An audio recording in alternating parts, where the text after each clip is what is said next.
Hello friends, good morning সবাইকে। আশা রাখবো তোমরা অনেক ভালো আছো আর আমরা অনেক ভালো আছি। আজ হচ্ছে জামাই ষষ্ঠী। হ্যাঁ, ভিডিওটা দিতে একটু লেট হয়ে গেল। তো বাড়ির কাছে, তাও আমি একদম সেজে গুজে রেডি হয়ে গেছি, কারণ জামাই ষষ্ঠী বলে কথা, একটু সাজুগুজু না করলে হয় বলো? আর অনেক দিন কোথাও বের হওয়া হয় না, সেই কারণে আর কি। তো এই যে চলো, রেডি হয়ে গেছে আর এবার বেরিয়ে পড়ছি। মিস্টার মণ্ডল আমাকে নিয়ে যাচ্ছে। তো ও একটু দেরি করে এসেছিলো, আমাকে দিয়ে আবার চলে এসেছিলো। তারপর মা সব রেডি করে রেখেছিলো, ও যাওয়াতেই ওকে আর কি আশীর্বাদ করে নিল আর সব কিছু মানে খাবার দাবার ওর সামনে সাজিয়ে দিল।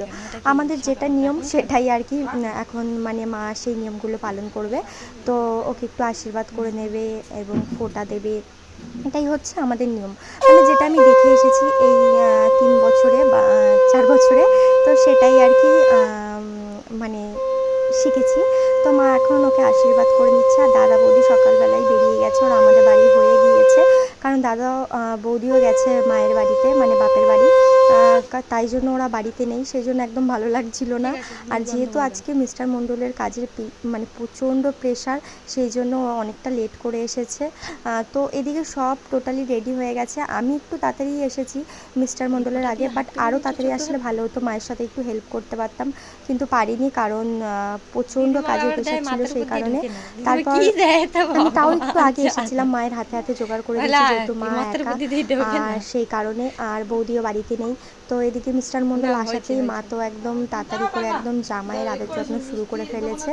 আর এদিকে দেখো, সে তো একদম ঘেমে গেছে, ফ্যানও চালানো যাচ্ছিল না, কারণ প্রদীপ জ্বালিয়েছিল সেই কারণে। তো এদিকে মা মিষ্টি মুখ করে ওকে আশীর্বাদ করে নিল, আর ও মাকে প্রণাম করে নিয়েছে। আর এদিকে দাঁড়াও, এক কাণ্ড দেখো, সে তো ঘেমে পুরো স্নান হয়ে গেছে, এদিকে মাকে দিচ্ছে গিফট, আর মা দিচ্ছে তাকে গিফট। আর গিফট পেয়ে তো দুজন প্রচণ্ড খুশি, আর গিফট দিয়ে ফের তাকে প্রণাম করেছে। আর এদিকে মা দিচ্ছে, আর মনে মনে খুব খুশি হয়েছে, বেশ সুন্দর মানে পছন্দ হয়েছে আর কি শাড়িটা। হ্যাঁ, শাড়িটা আমি আর মিস্টার মণ্ডলই পছন্দ করেছিলাম, আমারই কালেকশন। তো তারপর হচ্ছে এখানে এখন মিস্টার মণ্ডল মানে সকালের যে খাবার থাকে সেটাই খেয়ে নিচ্ছে। আর ওকে একদম সকালবেলা জলখাবার মা পাঠিয়ে দিয়েছিল, যেহেতু ও কাজে প্রচণ্ড ব্যস্ত ছিল, মানে করেছিল, তো খাওয়ার টাইম পাইনি, ওই জন্য আর কি আমাদের বাড়িতেই পাঠিয়ে দিয়েছিল মা দাদার হাত থেকে।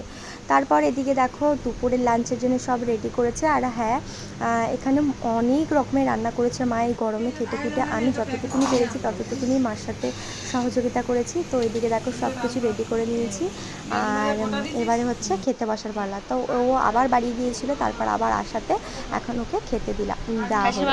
তো এদিকে পোলাও হয়েছিল, ভাত ছিল, সাদা ভাত, 5 রকমের ভাজা, চাটনি, পাঁপড়, পাবদা, ইলিশ, খাসির মাংস, দই, মিষ্টি সব। আর এদিকে মা সুন্দর করে একটা কেক নিয়েছিল। হ্যাঁ, এটা কিন্তু একদম ওই হোমমেড কেক আর কি।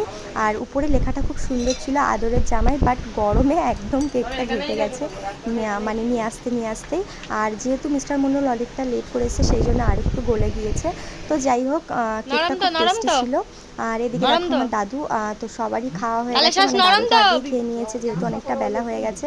আর দাদু যেহেতু দাঁত নেই, সেই জন্য আমি দাদুকে তালের শ্বাস খেতে দিয়েছিলাম, আর এখানে দিদিমাকে খেতে দিয়েছি। এবার আমি আর মা খেতে বসবো। আর দিদিমা যেহেতু মাজা খেতে খুব ভালোবাসে, সেই জন্য দিদিমার জন্য মিস্টার মণ্ডল মাজা নিয়ে এসেছে, আর আমাদের জন্য কোল্ড ড্রিঙ্কস নিয়ে এসেছে, আর আইসক্রিমটাও কিন্তু রয়েছে। তো এদিকে দেখো, মিস্টার মণ্ডল এখন সব খেয়ে পোলাওটা আর খাসির মাংসটা রেখে দিয়েছে, কারণ উনি তো পোলাওর সাথে খাসির মাংস খেতে প্রচণ্ড পছন্দ করে, তাই। আর আমার যেহেতু রিচ খাওয়া বারণ, সেই জন্য আমি দেখো একদম সাদা মাটা খাচ্ছি, কারণ আমার শরীরটা একটু খারাপ ছিল, সেই কারণেই আমি এখনও অবধি একটু মশলা অ্যাভয়েড করছি আর কি। তারপর খাওয়া দাওয়ার পর একটু বাইরে বসলাম, আর এদিকে মিস্টার মণ্ডলকে দিয়ে দিলাম কোল্ড ড্রিঙ্কস। আর এখন আমরা নিয়ে বসবো হচ্ছে গল্পের ঝুড়ি। তো এখানে দাদু, দিদিমা, আমি বসে রয়েছি, আর মাও রয়েছে, মায়ের দিকে আইসক্রিম দিচ্ছে, আমরাই নিয়ে এসেছিলাম। আর এখানে লিচু নিয়ে চলে এসেছি, দাদুকে দিদিমাকে দেবো। আর আমি বললাম যে আম কাটো, একটু আমও খেয়ে নিই।